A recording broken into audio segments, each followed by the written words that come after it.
A huge g'day to Bam, who I met on Twitter, who's up in Sweden, early in the morning in Sweden, late in the evening, not so late in the evening, early in the evening here in Melbourne, Australia. Welcome aboard to Bitcoin People, Bam. Hey, Gary, thank you for having me. It's really a pleasure to be here and really nice to meet you face to face.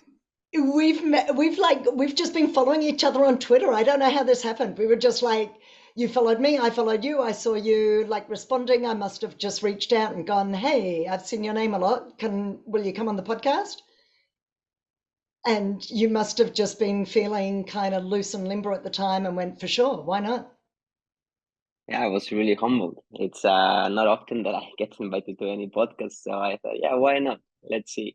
I hope it's that your viewers like it and it's like a really nice just chill out conversation. But Beautiful. definitely, it's a funny thing that you say about Twitter because I noticed that there's people that I've met there for a long time now. It's like 2 or 3 years, and I'm like, "Ooh, time goes fucking really fast." Yeah. Like it's funny how you get a sense of someone's personality online. You get a sense of what they're into, what they care about, even though you've never met them. And so you get a vision of them. But then you meet them in person and they don't look like you expect they look like. So, how did you expect that I looked like? Well, I don't know, but I'm always influenced by like the avatar. So the last gentleman Yeah. I had online, James, who was the last podcast, he he's got an avatar of Tyler Durden from Fight Club, and so I'm half expecting him to look like Brad Pitt. He didn't look like Brad Pitt. Brad Pitt. He was a very nice gentleman. Didn't look like Brad Pitt. Um, Ben, you've had just a really interesting background. You've moved from Mexico to the US to France. You're now in Sweden.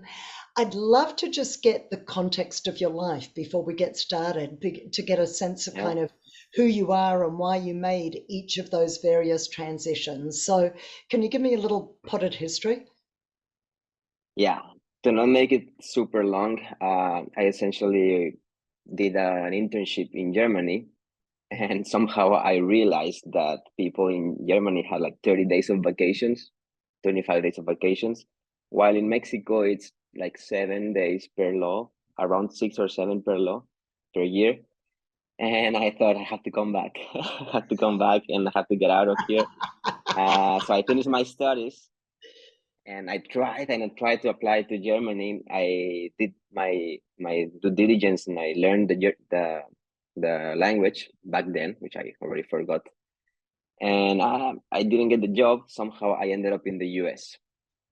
Being in the US as a project engineer right after college, I was probably around 23 years old, uh, which was around the first time that I heard Bitcoin in the news. I didn't do anything about it, but I heard about it. Uh, I basically was working Monday to Friday and half a day on Saturdays. It was not what I agreed to. I didn't feel the confidence to quit so early, so I waited for like a year, and then I tried my luck doing a master's in Europe, getting a scholarship and everything, and the program sent me to France 1 year and Spain 1 year.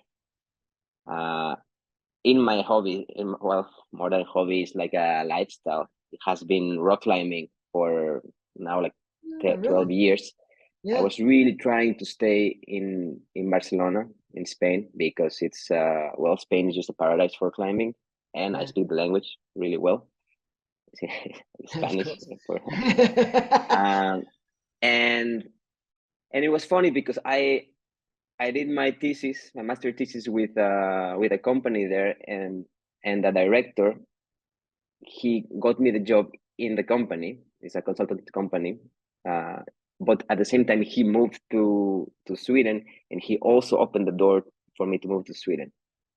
I tried to take the Spanish opportunity, which naturally paid a bit less, but it's Spain, right? It's Barcelona. Everyone wants to live there. Yeah. But the paperwork took such a long time that I ended up bailing and just calling him like, hey, maybe I would like to try Sweden. Let's see. if the opportunity is still open. And he said yes. And the process, honestly, in Sweden, the process was super fast. I didn't have to even do any application, like they do it for you. While in Spain, I had to wait for the government for an approval that took 6 months to then say like, yeah, now you can go to your country and apply from your consulate in a different city. So it was super complicated. And yeah, so this brought me and my wife here to Sweden. To She Sweden. was my girlfriend then, and then we got married and came together to Sweden. Congratulations. Beautiful. That's great. What a lovely, Thank you. lovely story. It's fascinating to hear. I'm actually very interested at the moment. I've just written a little article or blog, I suppose, as a guest blog for somebody else's site about Bitcoin and libertarianism.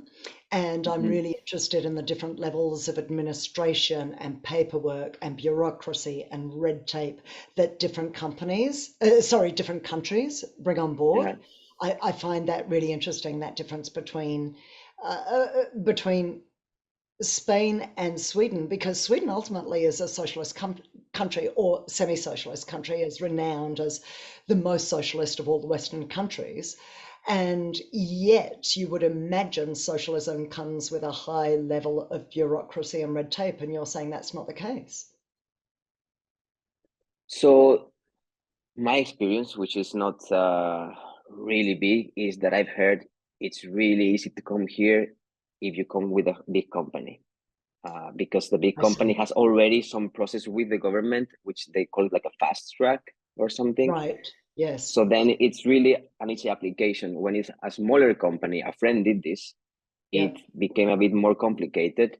But he had, on that moment, he had the advantage that his status was different because he did his master's in Sweden. So then he has like a year where he's eligible for working here. So the permit becomes a bit easier.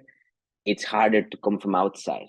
And then the Um, bureaucracy here, it is hard, but I think this is a European law, not only Swedish law, where the position has to be posted for I don't know how many days, and they have to prove that they couldn't find the qualification in the country, then in Europe, and then outside. right. I Because see. I European see. people do not need a permission for Of work. course. Yeah. Gotcha. Gotcha. Gotcha. All right then. So you're saying you first heard about Bitcoin back in the US, didn't Yeah, do anything yeah. about it then. Yeah, but it Clear. was funny because it was in the Yeah. news. Some guy had like a QR code there was like some parade or something, and some random guy had a QR code, and it was the news, right? They were reporting about that he just put it in the camera, and then he ended up with 20 bitcoins. And then what? What was that? Yeah. He ended up with 20 bitcoin in that address. So I was just like, and back then it was probably like $300. I don't remember. It was not that much, but I mean, 20 bitcoins was still a lot, even then, right? Or Yeah. Yeah. sufficient for being free. I was just like, what is this? How did it happen? And at that point, I was not investing in anything. And I slowly creeped myself into the stock market by the end of 2014. Mm-hmm. Didn't Right. go well. Didn't go so well. How's that? Like, hang on, I'm trying to remember what was happening in the markets back in 2014. It Yeah, was so a good year? no, it was nothing special, but it was basically the time when oil came down. Right. Uh, so me being a complete beginner, I had some Facebook and some tech companies, and when oil went down, I thought, this is a big opportunity. It will come up. So I bought some oil stocks, not the big ones probably, and yeah, those didn't recover. They just went further down. It's often the way, huh? Right? Yeah, It's like rookie mistakes. We all do them. We all do them. yeah. Uh, Tell me then what did tip you? So you saw this guy with his placard with 20 Bitcoin. It's piqued your curiosity. You're in the stock market. That didn't go well. What happened next on the Bitcoin front? Yeah, so what happened next was that I think I continued in the stock market a little bit while I was basically my life felt on pause after working for a while, and then I went to study. I had a scholarship, so I had not to worry about the money. Good for So you. I was able to survive. And I had my savings from what I did in the US in the stock market still. Whatever I didn't lose from the oil investment in tech companies. And just before I finished the masters, my roommate back then, who was also my co-student, or we studied together in the masters. He took a trip to Germany because he's from India, but his sister lived in Germany, and he said, "Yeah, I met this dude that is mining Bitcoin and just trading it for a living." And the price back then was, I think, it just came back to 1,000 again. And I was just thinking, this is quite interesting. But he was never into investing. He didn't buy anything, so I just like let it go. And then around the summer, I talked to a really good friend from Mexico who climbs as well, and he was the one who really got me into it. He said like, "Yeah, I bought this in 2016. It's gone up." So it was my first experience with someone who had bought something, and I was like, "Yeah, but what is this? I mean, how do you know if it goes up, if it goes down? I mean, what's the value proposition of it?" He didn't tell me like, there's only 21 million. You can transact without permission. He didn't say anything of that. It was just like, it's a get rich Money, thing. just number Exactly. go up. So I ended up buying like a bit of everything I saw in Coinbase. No. But back Did that then, go but as back well then it as was only the like oil three investment? options, right? Sorry, Exactly. say that again. Yeah, but back then it was only like three options, right? It was like Bitcoin, Ethereum, or for Litecoin and XRP. Oh So yeah, there were okay. those four options, and yeah, things started to go up. I want, and then his portfolio was going up parabolic with like smaller coins, and I thought, okay, what am I missing here? And the classic phrase people were using, like, yeah, Bitcoin is a dinosaur. These are like the new ones that are faster, and I thought, yeah, faster sounds good. Maybe I should go for faster. And I ended up in some other coins. Let's not mention names here. After I in total the portfolio went maybe in 2 months, 3 months, it went like 10x, and then only to lose everything, just like in the stock market. Been there, done that. Yeah. Yeah. So yeah, after that, then I moved to Sweden. I think it was not even that summer. It was, I think, took a pause on 2018. I mean, after everything, I moved here in 2018, right after the bull market was just ending. The time before, I was just waiting for the paperwork and everything, and I got into it next summer of 2019 after reading the Bitcoin Standard and finding out that there were podcasts and not only crypto videos, and just, yeah, finding the value proposition and why I wanted to be in Bitcoin, right? Why I want my money to be mine. Yeah. Okay. That was the Tell me start of the about, journey. yeah, lovely. And not unfamiliar. I was in a similar position, looking at shitcoins first and, and then you finally figure it all out.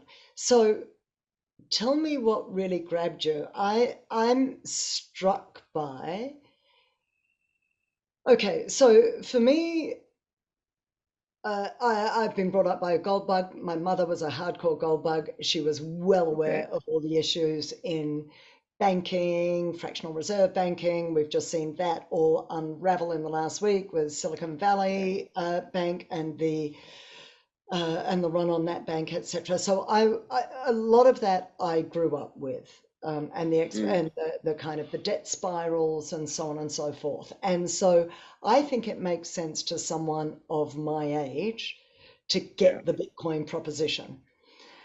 I find it interesting when I come across people younger than me, which is pretty much everybody, who understand the value proposition of Bitcoin. Most people your age, I imagine, rightly or wrongly, I mean, I'm not an expert on your generation, but I have visions of, well, I suppose I have visions of some people who are all into the kind of woke ideology and who are into climate change and who are really into kind of activism in that respect. I have visions of people who don't really give a toss about any of that and they're just busy in their careers and young families and whatever else might be going on. I don't imagine a huge proportion of people of your age being hardcore into Austrian economics, Bitcoin, potentially libertarianism. So I'm Yeah. interested in what grabbed you about this. Why did this catch you? So I mean, I think it's a bit of a combination, but I think my case is circumstantial, right? I was in because I wanted to make money. Then it didn't work well. But then when I started to read about this, because I didn't like the banks, and through my so I wanted to have something that I could move without permission. I've been moving through different countries, so had no idea about how the system worked. I only knew that it was unfair that I wanted to transfer money to pay my masters, and it bounced like this, and the conversion rate came back on a different conversion, and I just lost like 300 euros in 1 second. Yeah, And wow. I back then I was like, I didn't have a job. I was just about to study, and part of that money was from the scholarship, and then it just like disappears, right? Because of a mistake that the bank did, because the paper was just exactly how the bank from Europe gave it to me, and I gave it to Yeah. the bank, and they said it didn't work, and I lost there. These experiences have happened more than once. Being outside of the country, then I cannot move my money. It's like, yeah, you have to come to the branch. And like, what? But I'm in another country. Like, I cannot do anything. I'm sorry, I cannot do anything for you. And then you start learning that it's not your money. Yeah, So right. after like failing on my quest on, I don't know, making returns in the market, and then I started reading the Deacon Standard book. Then it just like something sparked there, and I just started to get more interested into the topic about ocean economics, just realizing that I mean, why do we value this paper, right? That it's the, let's say, the US dollar, and then basically with all of its faults, then why do we value this other paper that it's even less worthy than the US dollar? So why does our country have to depend on the US dollar? Because it's basically I went on a blackout here. The world reserve currency, and these little things started to make a bit more sense. I started to discover that there was no need of other cryptocurrencies. So the way I see it is, we have this digital scarcity that was brought up by Bitcoin. Someone came, set the thing up, and then didn't and decided not to touch his own money. Who, by the way, mined, so put energy into the system, put work to create it, and then left.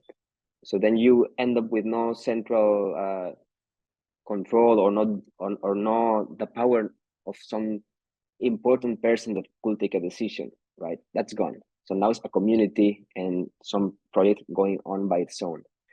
Of course, it was successful. Many people benefited from it from the beginning, and then it comes other coins, and these all other coins. If I encourage people to read the Bitcoin standard and understand how money works, is just other people attempting to become central banks. Every other coin is just that. Other people attempting to become central banks, where they create a new coin, and they never, it's too hard now to have one coin that has better properties and allow it to grow through just network effect. right? Mhm. So Yep. that won't happen because there's Bitcoin now. So what people do is they just sell the project and then they have a benefit for their sales, and then they ultimately have a marketing team and then they dump it on retail. So Hmm. it's like this cycle that is just the same as any other stock in a way, Yeah. or any other central bank.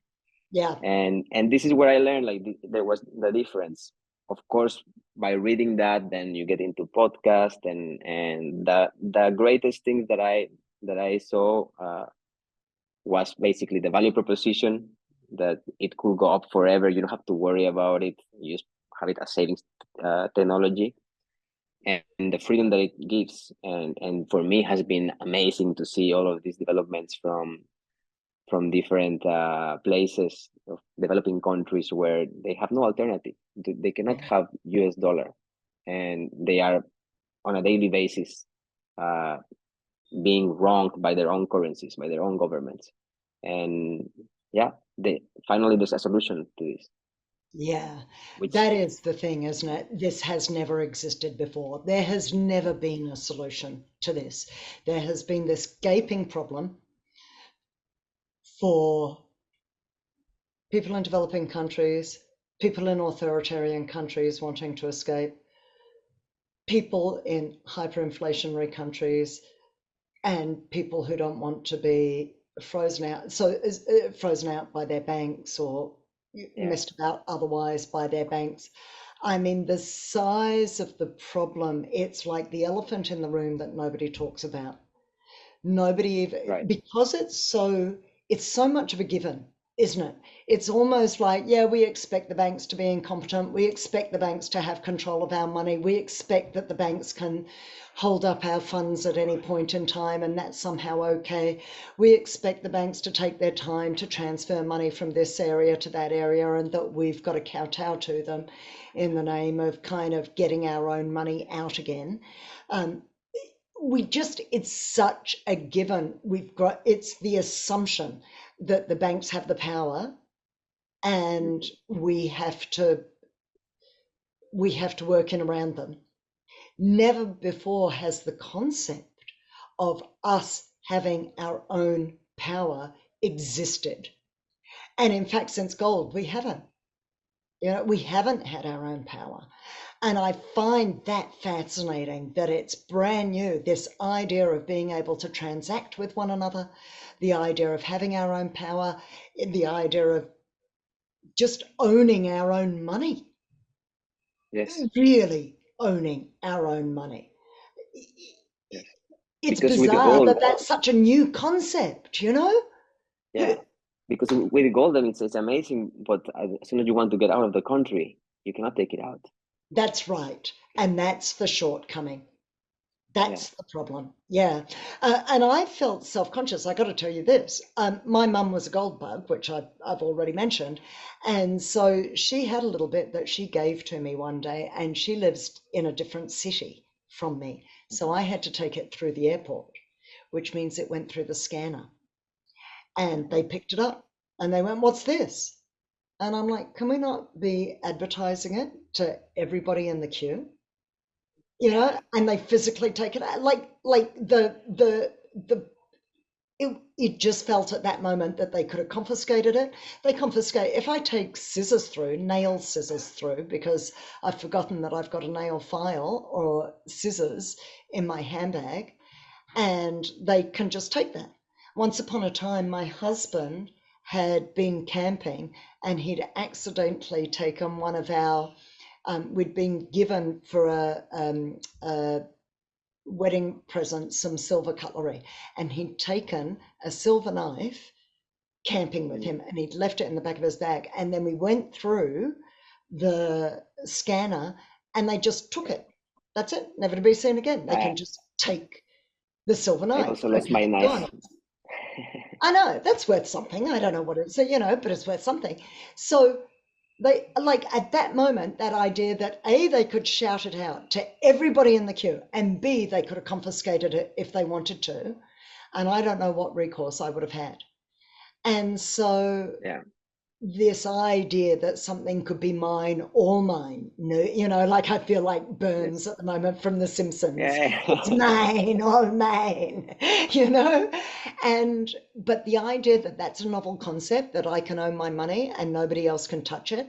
And okay, so I could keep my money under the mattress, but then they can take it away with inflation. They can print their money, they can print money with the tap of a button, Exactly. voila, and they can take away its purchasing power. So they can't take away the physical dollars onto my mattress, but they can take away its purchasing power. So one way or another, Exactly. I am always at their behest. Sorry, I'm on a roll. I'm, you know, And people will say, so, but so let's talk about this a little bit, right? You're talking about maintaining the purchasing power. yeah, How do you answer people who are not so well versed on this Bitcoin thing? Because at some point it becomes intuitive, right? After seeing a lot of podcasts and opinions from different right-minded individuals, it becomes sort of intuitive. There's a difference between understanding and being able to explain a concept. But then people say, hey, but I mean, Bitcoin has the same price than 5 years ago in US dollar, which is depreciating, yeah, right? yep, that's right. Because for them, everything is, even gold is valued in the US dollar or in whatever currency that we think of as fiat, you know, fiat now. And that's why I think it takes time and education, and as they Yeah, say, that kind of that 100 hours to kind of start thinking about the world in a different way and go, the society that we've seen, that we've grown up in, that we never known anything different. What, and so to start imagining a world in which we can have transactions and circular economies among ourselves that are separate, where the government can't be seeing what you're doing, can't be interfering, can't be intervening, can't be controlling, can't be influencing. It's you and me transacting with one another. No bankers involved. No government can take a piece of you and me directly trading with one another. I think that is so far out of anybody's experience or realm of possibility. It's the stuff of fantasy novels. You may as well stick a dragon in this story. It seems so weird to people. Don't you reckon? Like, yes. you've done a lot of writing now in this space. You've written not only newsletters, but magazines, magazine articles. So just tell me a little bit about your experience in this space and what you've written. And also, I'd be really interested in the feedback you've had around that from people maybe who are new to this. So tell me about your experience there, and then I'm also interested in the feedback. So yeah, let's. I can tell you. Why don't we start on how did I ended up writing things Yeah, do for go. Bitcoin, Yeah, right? I don't consider myself a writer. Uh, I just I just thought.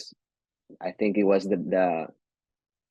So let's put this into perspective. I think it was 2020, and when I told you that I read Bitcoin Standard and all of this, I started to basically every month just do my savings in Bitcoin. I said from now on, I will just save in Bitcoin because I see the potential. And if anything happens, I can move tomorrow and take everything with me. I don't have to be like, oh, what about the bank in Sweden? Can I transfer to which other bank? We have to deal with taxes. Like I just wanted to be, not have that pain if something happens. Uh, and I started saving on it. But then Michael Taylor bought Bitcoin in 2020, I think August 2020, right? And I thought this is huge. I mean, how come a huge company started to save also in Bitcoin, have the reserves in Bitcoin, and decide to adopt a Bitcoin standard, right? That's how they called it. Then people will maybe object with that definition of what they're doing is or not really a Bitcoin standard. But for me, I mean, they seem pretty dedicated and pretty determined to continue on this path. And I thought maybe it's a one-off thing, but then they came back and bought more. And then I think it was Square bought as well. And I think an insurance company also got some for their balance sheet. Everything in between August and December of 2020. Was it 2020? Yeah. And I was listening a lot to the podcast from I think it's called Tales from the Crypt, or was called like that. Now it's TFTC with Marty Oh, Bent yeah. and Odell. Yeah. And I was listening to their rabbit hole recap every week. I still do. And they were saying that, I mean, it starts with us. Like, we can do more for our community. We can do more to do things around us. So with this is basically where I could say I started to try to get involved into this. I started to post things on Twitter. Before I was just listening and just seeing around for like a year. And I thought, I don't see anything that gives me a recap of all the news per week. And I want that because after I saw Michael Saylor, I was like, this is it. Like, this is where I put all of my savings now, besides saving on it. So it's like, this is either ride or die. So either this ship goes up or I sink with it because I share these values. And I thought I have to be on track of everything that's happening. So I started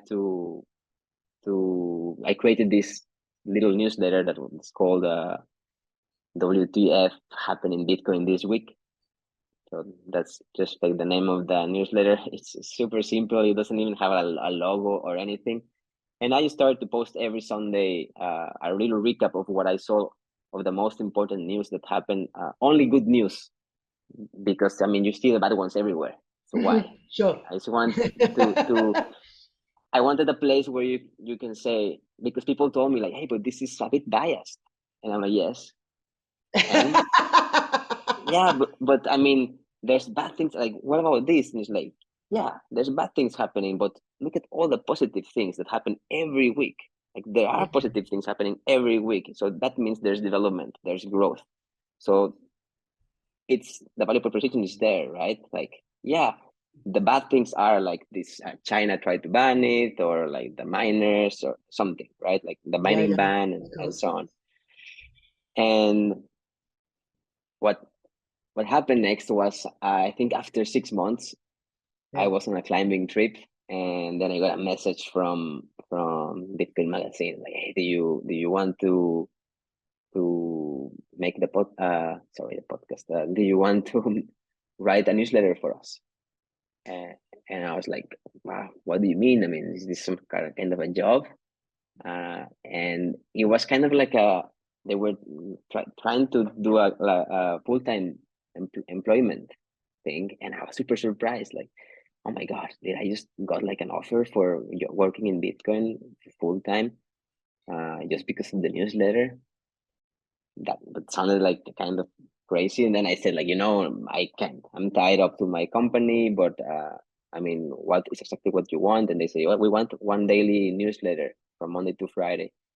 Uh, we already seen your work, and maybe you want to do it for us, and you can do like a contractor kind of job. And I was like thinking and talking to my wife, like, I don't know. I mean, I already have a full-time job. It's kind of complicated, but I would like to try and maybe get paid in Bitcoin.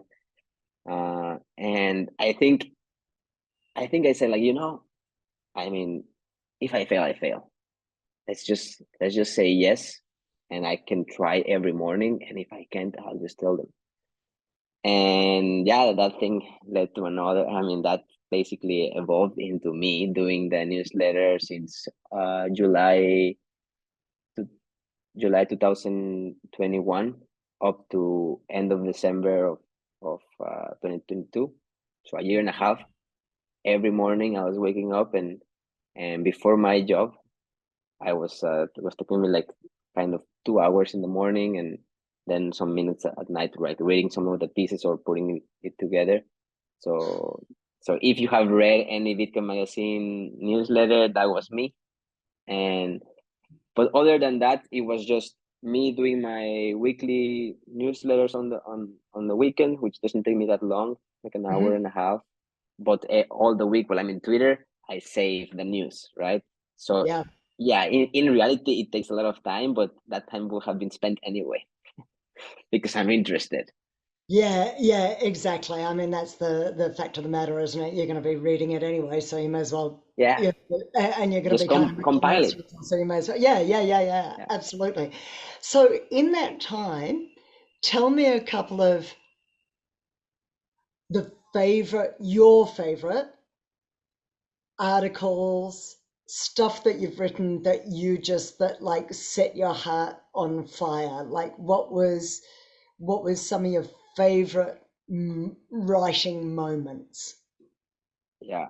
So it's about my writing moments. I don't know. I cannot really tell because for me it's just like I'm doing some summaries. Yeah. But Okay. while reading, and I put my opinion, right? But sometimes it's just like a short thing that is never an extense thing that I go deep.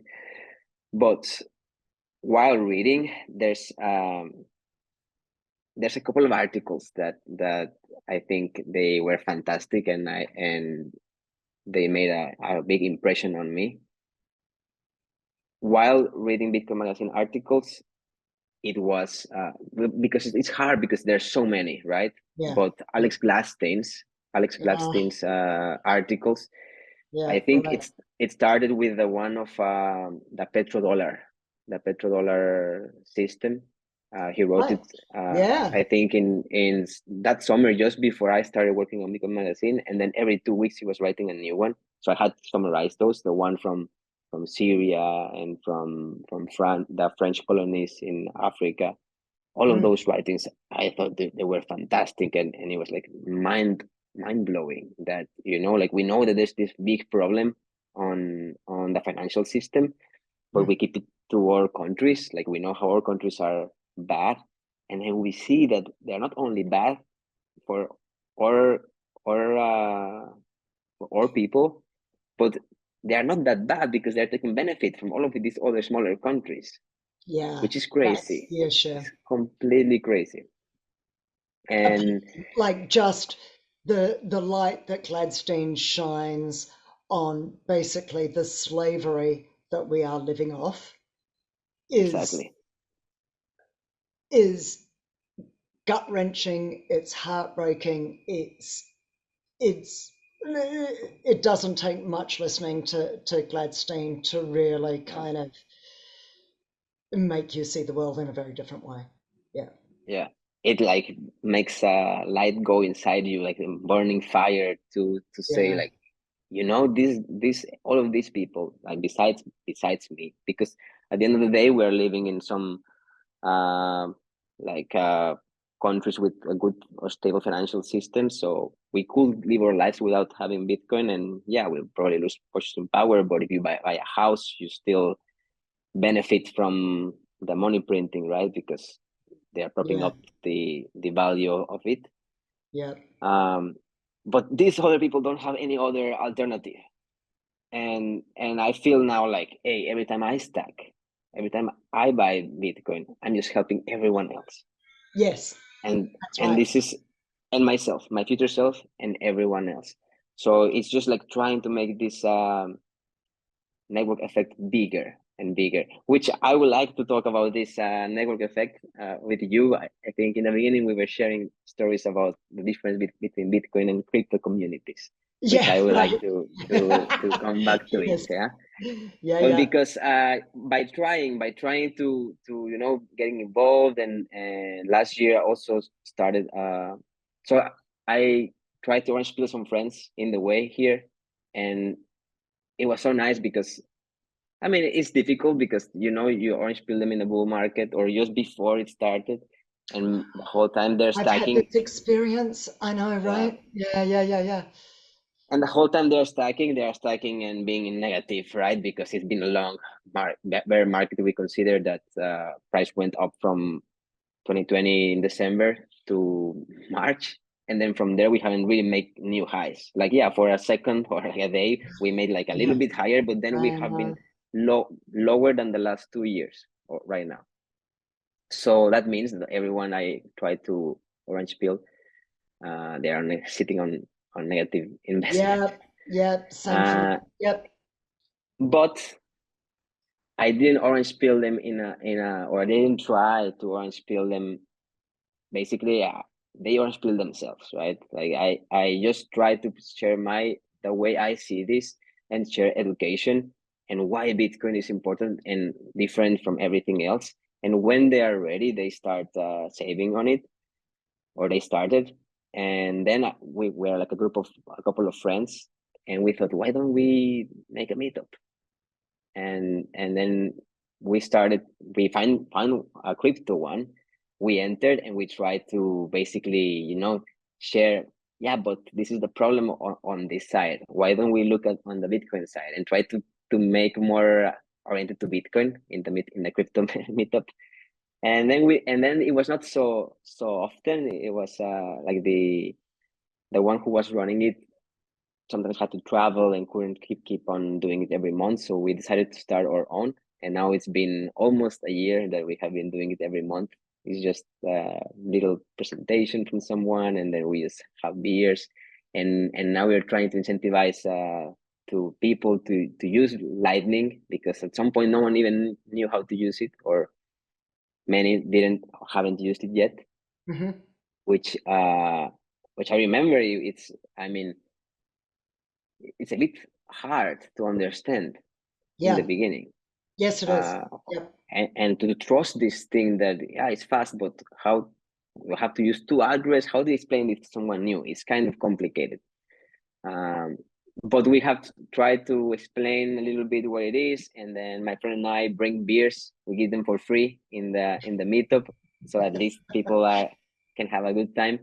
And now we say, like, guys, we're going to stop bringing free beers, because I mean it's costing us money, and but what we will do, though, we can bring them.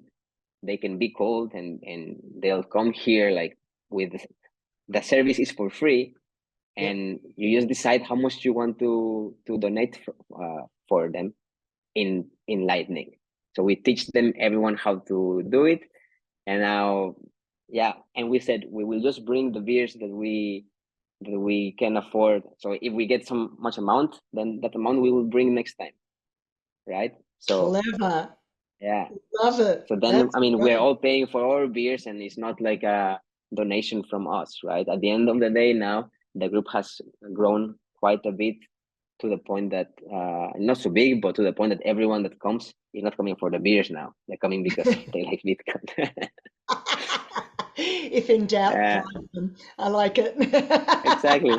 Um, so then, in that sense, it's been just a Bitcoin oriented path here in Sweden, but it's a small community. You don't see where you can really spend it, and when I write about the news, you see all of these good things from different sides of the world where you can, like, go and spend Bitcoin, right? Yeah. And yeah, for me, the most spending of Bitcoin is just with friends, trying to pay each other in Bitcoin here, or buying things online whenever possible. And hopefully we can get to onboard some little restaurants or bars. So it takes us into the space of an area that you're particularly interested in. So you're starting to talk about the Bitcoin community and the meetups there, but you've also got a real interest in places like El Salvador, the kind of the Bitcoin Beach. You mentioned a couple of others that I actually wasn't aware of, so this is really cool to learn about. You mentioned Bitcoin Island in the Philippines, Yeah, Bitcoin, I don't know how you pronounce this, Eeks in Africa, Ekis, Eeks, I and then I think it's Bitcoin Ekasi. I think Ekasi. it's Ekasi. Would not have guessed that. Bitcoin lake in Guatemala. Yeah, so we're getting these kind of Bitcoin. This is something that's really capturing me at the moment is these either physical spaces Yeah. or online spaces. So the other way to think of this is there's a word that they're using, not circular communities. What's the word that they're using about Circular these economies. circular economies? Yeah, there you go. Yeah. And so what's your kind of interest in those and have you actually visited any of them and what's your kind of experience or knowledge of them? So it's because I track the news, right? That I'm aware of them, and then I go and listen to the podcast where they explain. Um, I haven't visited them any. I really want to. Me too. I would love to go to El Salvador. Was the Yeah, first one yeah. that was spawned, or there's also one in Costa Rica, the one of Bitcoin Lake. Um, but essentially the idea it's the so I don't know how all of them spawned from the beginning, but El Salvador and Ekasi have some sort of the same kind of vibe where they approach the kids in the community and help them with like studying, and they were paying them in Bitcoin. So then the adults start to get interested in this because they see the kids playing with it and sending each other sats instead of an adult comes and tells you, hey, have you seen this Bitcoin thing? And you're like, wait, what is this? I mean, you're trying to make me invest on something or so. But if you see the kids, then that resistance lowers. And then Yeah. they ask, so what is this? And then people can start build up the community from the ground up, I think. This is my little assumption from what I've heard, right? And what I Clever strategy. Yeah, Yeah. and these ones, for example, were just Bitcoin focused completely, right? Especially in, I think this one's from Nigeria. I think it's not Nigeria, but Ekasi, it's South Africa, Yeah. where these kids are living with a lot of people in the same building, and then they didn't have where to store the wealth. So now they have it finally in a cell phone, right? So they don't share the password. So finally they can have their own money that their brother cannot take away because they used to put it below the pillow or something. And just Bitcoin in El Salvador, they try to spawn like just do Bitcoin circular economy, right? As you were saying. But then we have these ones like Philippines. Can you hear me still? Yeah, yeah. I'm totally Yeah. with this. I'm completely Yeah, absorbed. because I think one of my earplugs just started to say like battery is almost over. Okay. Yeah. But this one, for example, in the Philippines, they I don't know how they spun it up, but they started to onboard all of these little little shops with this app that basically allow them to have either Bitcoin or the local currency. So now it opens the door for interaction for anyone who wants to visit and prop up their tourism. And the locals are like, hey, Bitcoiners are coming here to spend. I mean, then Bitcoin should be a good thing, right? Like this is the kind of like the network effect that I would like to see more in different places and in people. And I just would love here in Sweden that we could use it too, but things are so easy that no one is really it's hard to spike interest. Everyone, like yesterday I went to play pool and I told them like, yeah, you can pay me in Bitcoin. I paid the tab already. And they were like, nah, I'll transfer you. So they don't want to spend the Bitcoin. And I'm like, Yeah, next that's time the I let problem. them pay and I pay them Bitcoin. So because I can always like buy it again. Yeah, Right. good, good. That's fair because I'm like one of these like hardcore hodlers who just won't let a single sack go, you know. Yeah.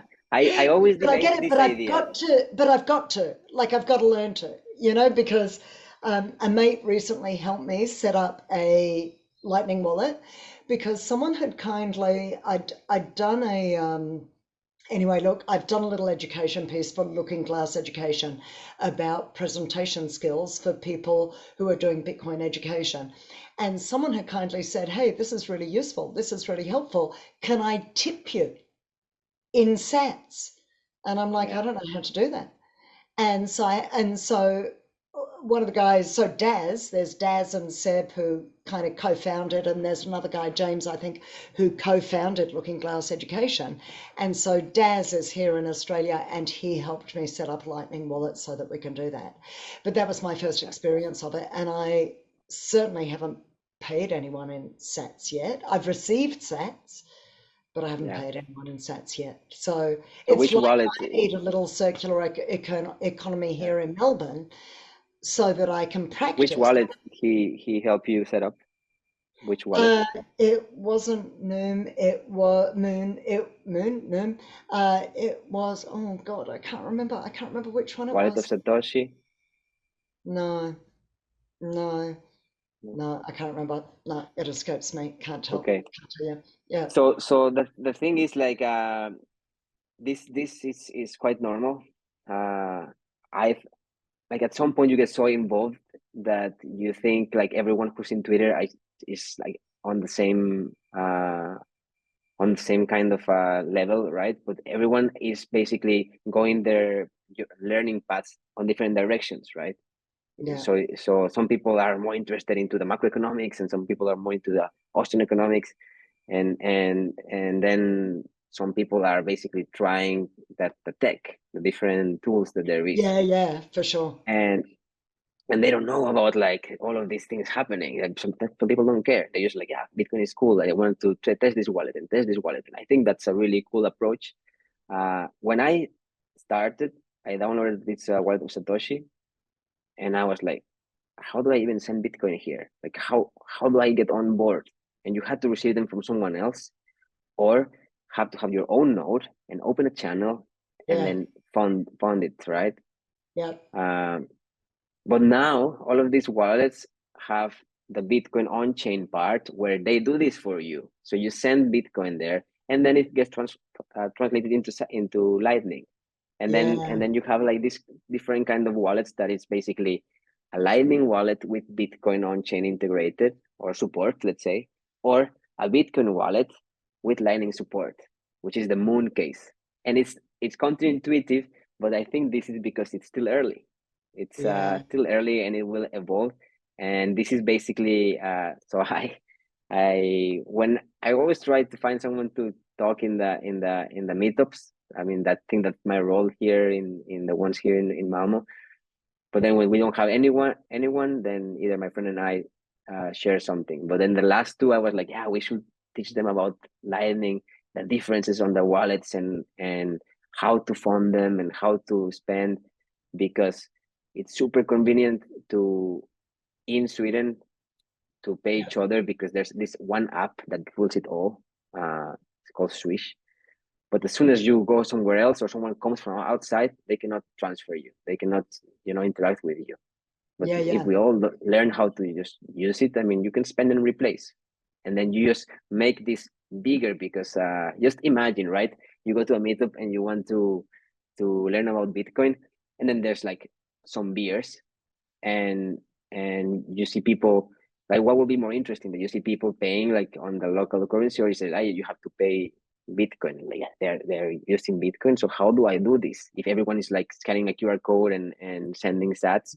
Then I think it will be more interesting for someone new, seeing like, hey, they come to this mm, every month and they are using Bitcoin. That's kind of interesting. So then there's people using it, because that's like the first thing people say, like, yeah, but no one uses this yeah, that's in the right. in the But first it world is getting countries, right? used more and more. Okay, Yeah. so entirely separate thing, but what's going through my mind is we should do a separate recording for a different time. Have I just lost you? Have you've taken out your I oh you my battery went out, but then I can hear you anyway. Now you're on speaker here. okay. Like, All good, all good. I reckon we do a separate recording one day where we both have our phones and you show me how to set up and we'll send some sats back and sure, forth. Yeah. And that for sure. way we can show it to, we'll make it a little education piece. It doesn't have to be terribly long. It might only be 15, 20 minutes, who knows? And we'll do that live, and let's send sats back and forth, and you can send me I a beer mean, from Sweden. I mean, right now, if you have your phone and download an app, I can send you. I've turned it off, and I don't want to do that All right now because there's too much else I want to talk.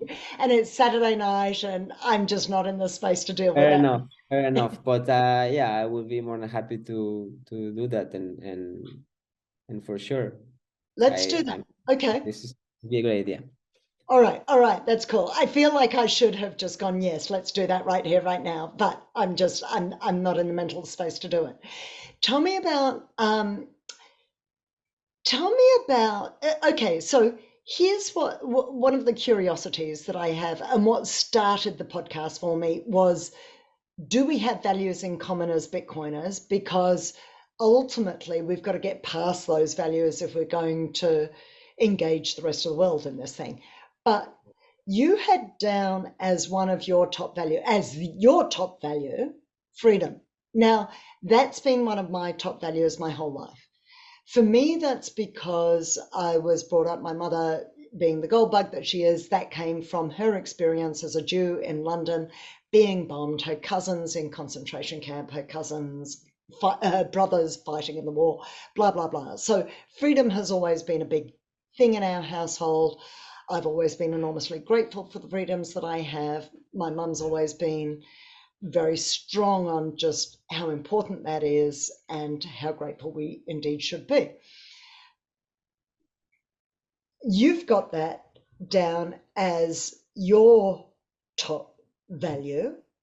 Why? Why is that? I don't know. I always assumed other people valued that. And then I found out here in Melbourne, Australia, that nobody values that, actually. I found that out during COVID. So why is that important to you? Honestly, I don't know how to answer this question, but it came through learning of Bitcoin. I think I took it for granted for a long time. I just took it for granted, and I didn't understand that freedom is not something that can't be taken away. It's not something that we don't have the right for having freedom. We have to fight for it. Yeah. So no one will just give us this freedom if we don't fight for it. So if we stop fighting for it, we will lose it. And this is exactly what is happening little by little with this financial control system that we are living in. And I mean, this COVID just made a huge example out of it. Some people are so willing to give away their freedom for comfort. But we just put a simplistic example, right? It's so okay, so not for comfort, it's for security, right? People value security more than freedom, where we shouldn't value security more than freedom, because if we go to first principles, then we just go to jail, right? And we're secure there in our cell. Yeah, right. And we get food, we get fed up. But if you see it on a picture of a lion, which lion looks better? The one in the jungle, hunting for his food, well nourished and exercised, or the one that is in the zoo behind jails, just not able to do anything, right? So this is the same thing. And people, I don't know why they all trust the government so much. Maybe because they grow up in these countries, but in Mexico, I mean, you don't not trust the police. You never know. You want to pay, just like, yeah, I trust you, but stay away, stay there. Yeah. So I don't know what it made me just go for this, but the more I learned how these freedoms are stripped, the more I have been having this fire on me that we should fight to maintain them, to keep our freedom, and it's personal responsibility.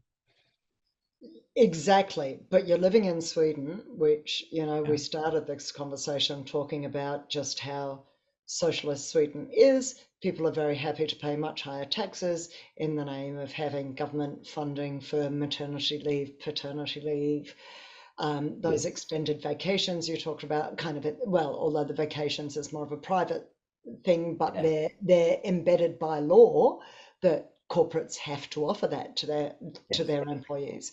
So really, I mean, that's very comfortable for a lot of people. Why would they Yes. care for anything more? For people who don't care about freedom, how do you ever convince them that freedom is important? That's putting me on the spot here. Yeah, well, I I don't have an answer for it either. I'm asking because Yes. I'm genuinely interested, and maybe we brainstorm it together because I don't know the answer. Me neither. Me neither. Yeah, I just think that this,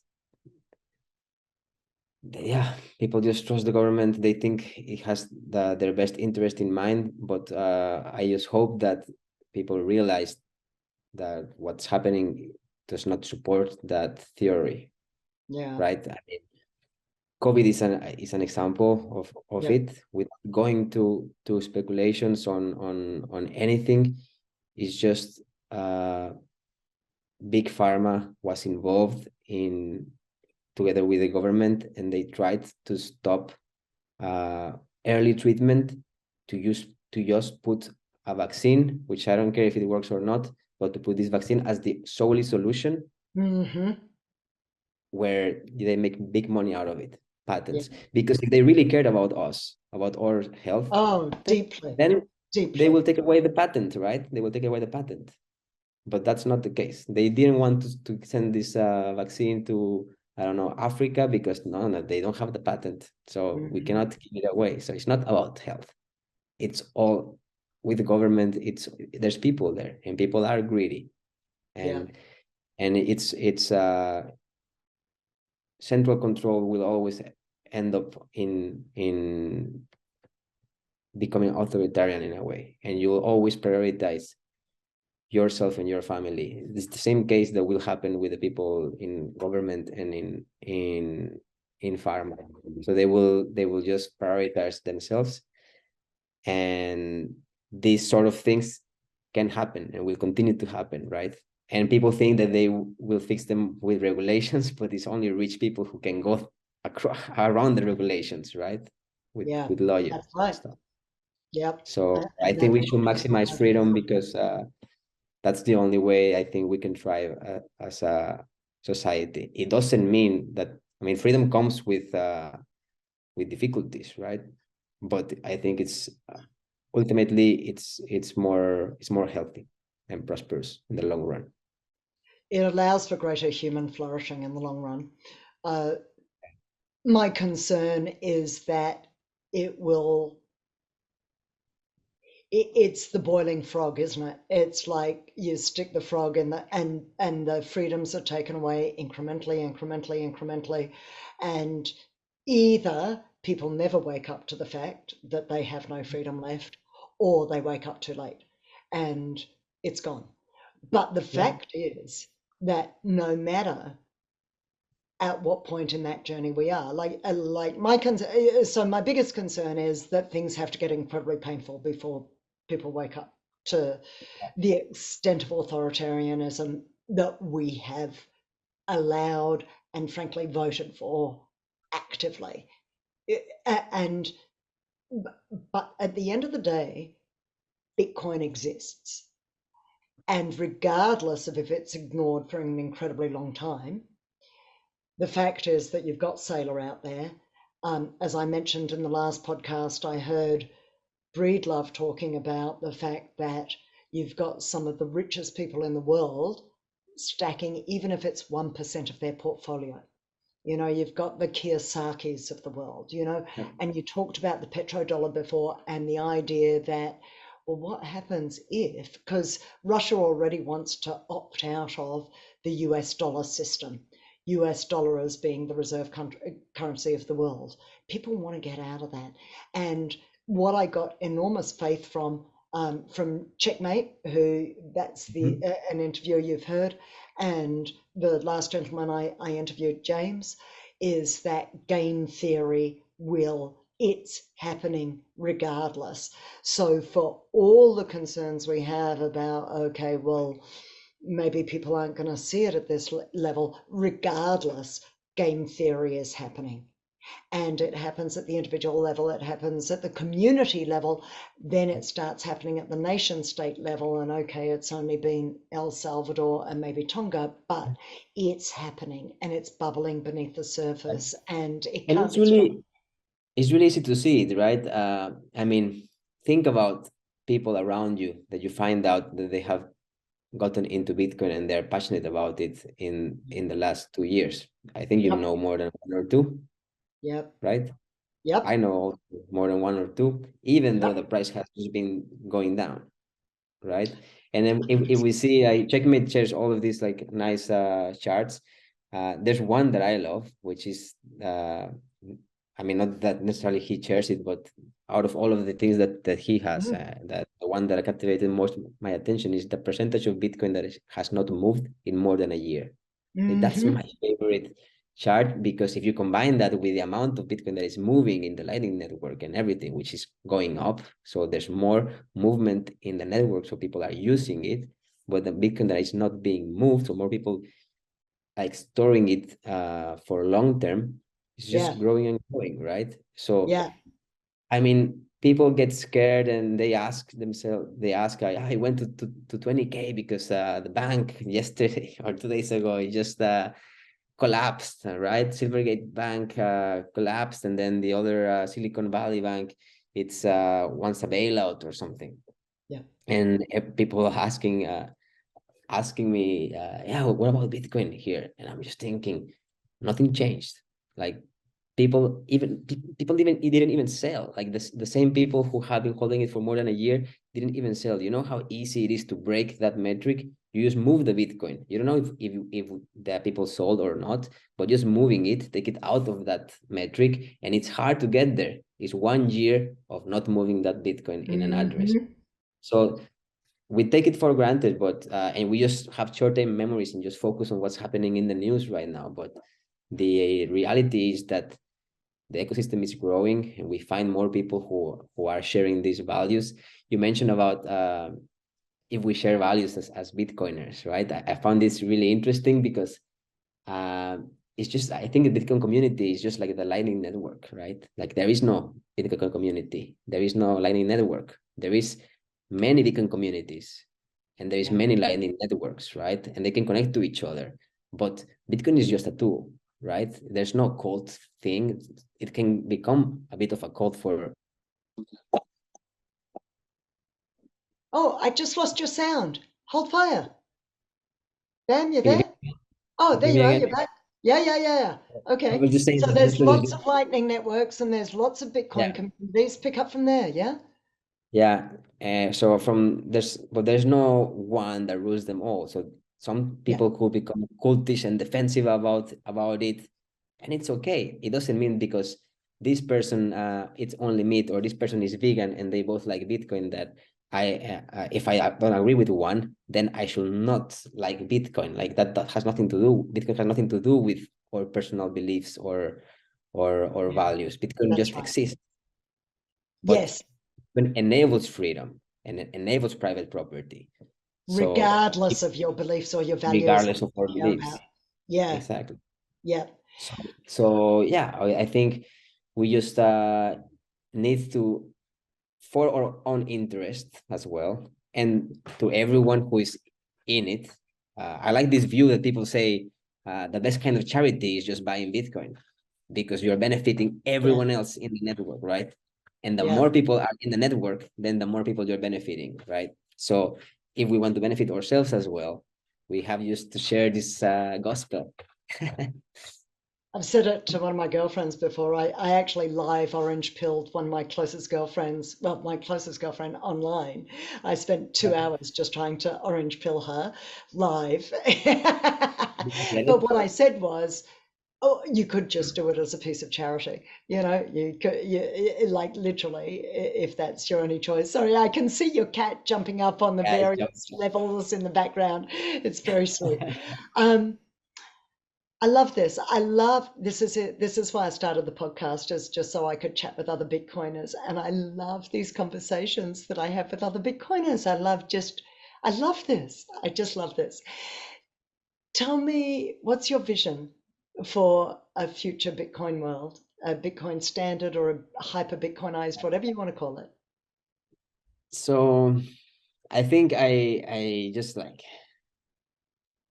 I mean, I hope that we get this hyper Bitcoinization. I just don't think that governments will ultimately release all of their power of printing their own money. So, but I think it can coexist, right? At some point, it's just like as Checkmate was saying, that there's some game theory going behind it.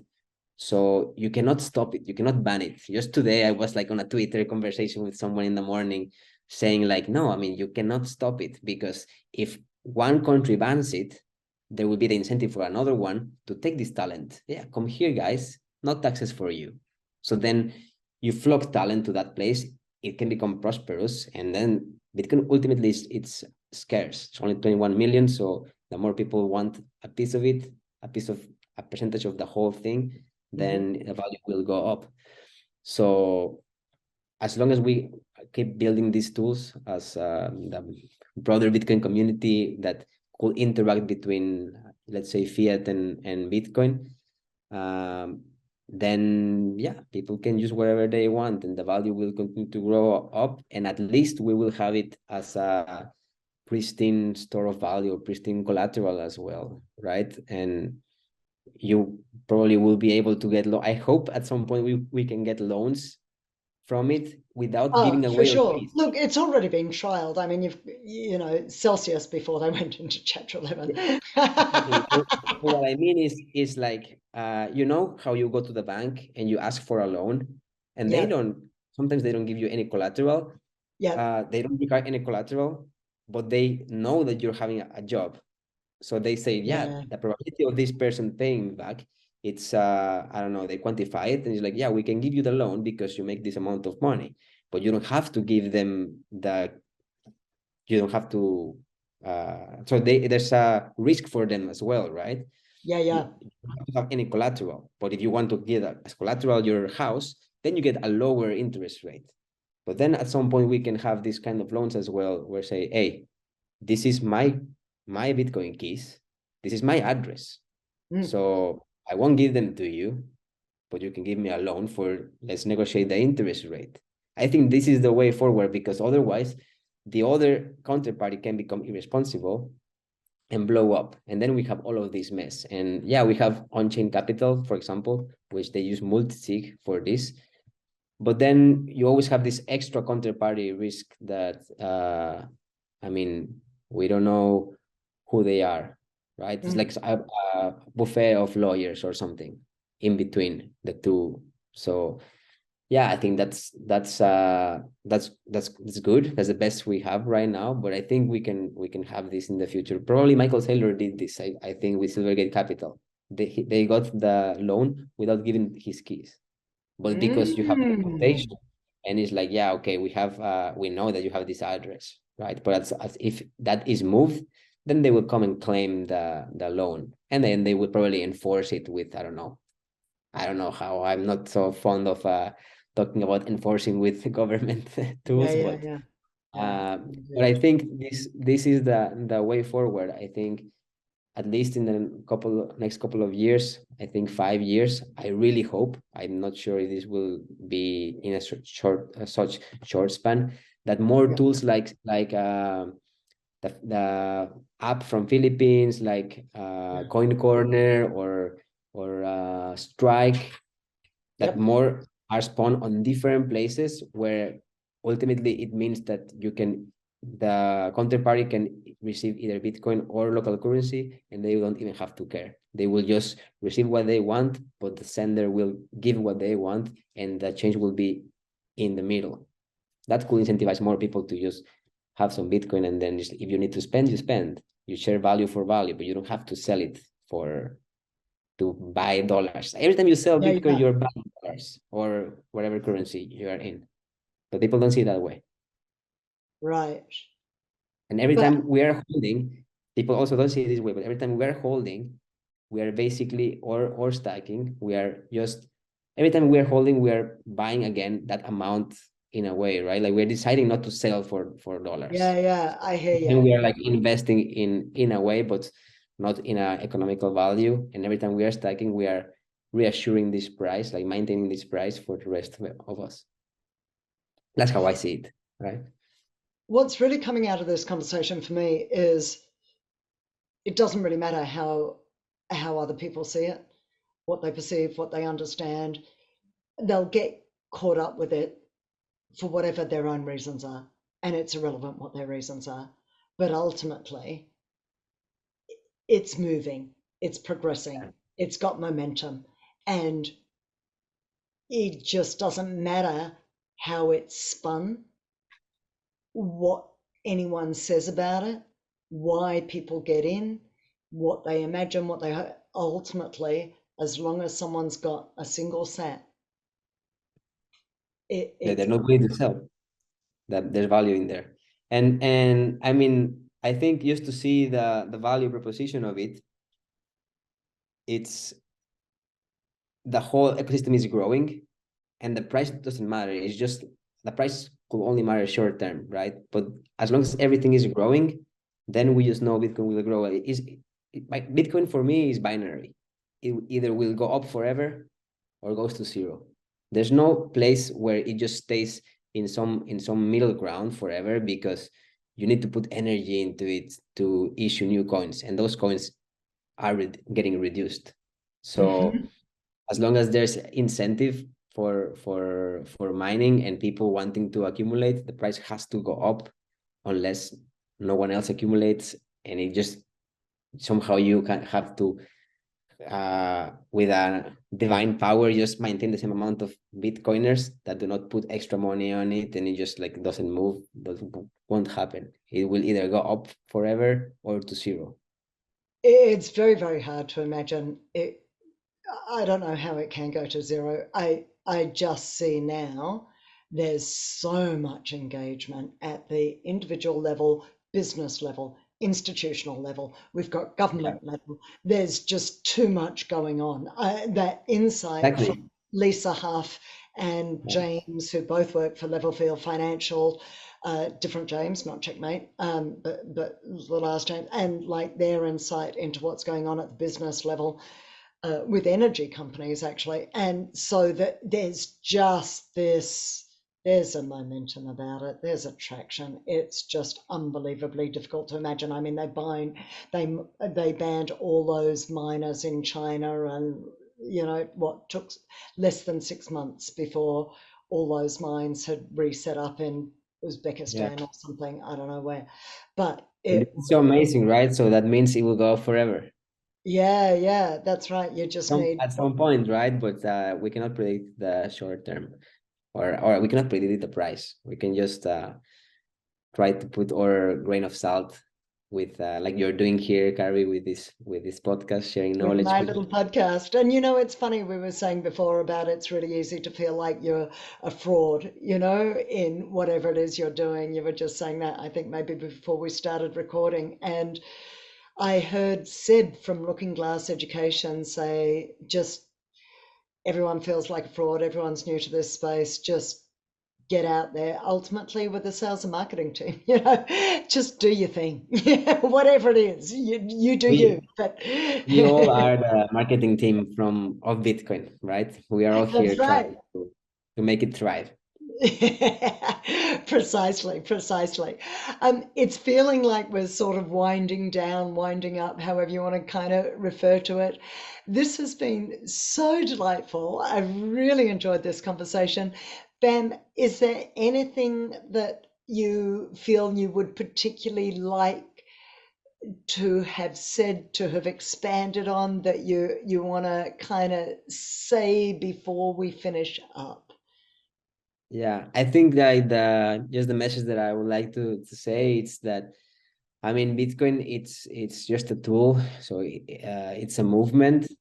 It's both a tool and a movement, right? So if we want to make it grow bigger, we have to do these kind of things, like try to put all grain of salt in the whole ecosystem. So here you are doing the podcast. I'm doing this newsletter and we should all try to have go build our own communities or meetups and try to, you know, make our little environments where we are living to be more embraced with Bitcoin. And also I will always advocate for spend Bitcoin, spend and replace. It's just replace it with more, right? Buy more than what you spend. Yep. But if you're using it, you incentivize other people to use it or to even notice that people have this interest. And I think this is a great way to move the circular economy, if we want, or the whole movement forward. So that's it. What a beautiful way to finish up. And we're going to get back together, and you and I are going to sit there with our phones in front of us on a day when I can get my, you know, this is interesting. It's a genuinely interesting experiment because I'm much older than you and I'm quite, not technophobic, but I'm quite the Luddite. Like, I'm not really technically au fait. And so, you know, for you to be able to show me relatively quickly how to do this will be really useful, just to show other people who may also find it a little daunting to get involved in the actual, you know, rather than just investing, to be actually. You'll be amazed that it's really easy, and it's, I mean, if we think about it, it's easier than our banks. When we set up our banks in the beginning, it's a bit of hassle, and then it's a one-time thing, and then it becomes smooth, right? We don't have to worry about that. I think with Bitcoin and Lightning is quite the same thing. It's just a bit daunting in the beginning, but then once you try it, then you see it's easy, and you can send across borders. It's definitely easier to send across borders with Bitcoin than ask for an IBAN, or no IBAN. Then should I use which kind of technology? I don't know. Yeah. Well, we're going to do it. Sweden, Australia, this is happening. I'm looking forward to it. Ben, it's been an absolute pleasure. If anyone wants to follow you, where are they going to find you, Ben? In Twitter, my handle is at Bam the Mexican. Yep. And yeah, if you want to see the weekly bullish news, no bad news in there, just you can find it in WTF bitcoin.substack.com. We'll add those into the show notes. Ben, it's been an absolute pleasure. Thank you for taking this time. Thank you for joining me. Be well, my friend, and I'll look forward to being in further contact. All the best. Thank you, Gary, for this lovely conversation. Have a great evening there in Australia. You bet. Cheers for now. Bye-bye.